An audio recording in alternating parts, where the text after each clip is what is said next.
السلام علیکم دوستو، میں آپ کو آپ کے چینل TJ787 پر خوش آمدید کہتا ہوں۔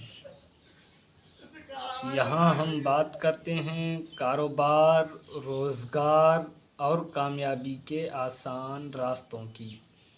آج کی ویڈیو بہت خاص ہے کیونکہ آج ہم آپ کو بتائیں گے 5 ایسے کاروبار جو آپ صرف 5,000 روپے سے شروع کر سکتے ہیں، اور وہ بھی بغیر کسی دکان یا دفتر کے۔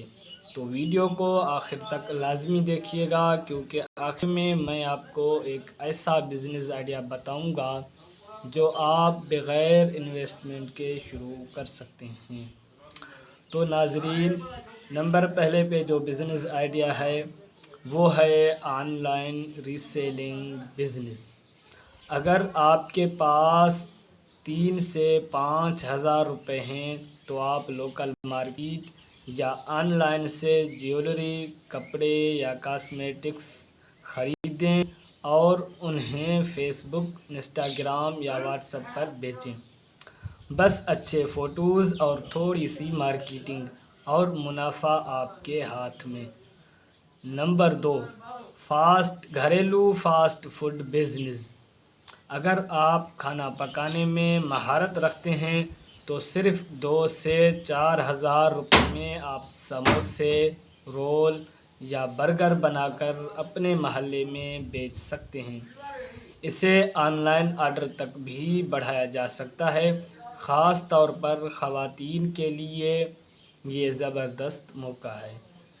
نمبر 3 پہ جو بزنس ہے وہ ہے موبائل ایسیسریز بزنس۔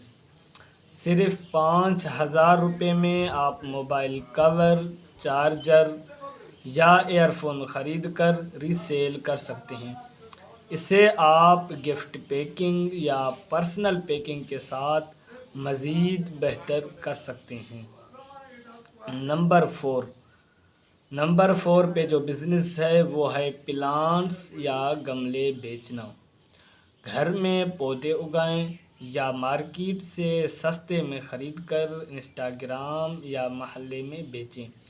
لوگ خوبصورت گملے اور گھریلو پودوں میں دلچسپی رکھتے ہیں۔ اس میں انویسٹمنٹ کم اور پرافٹ زیادہ ہے۔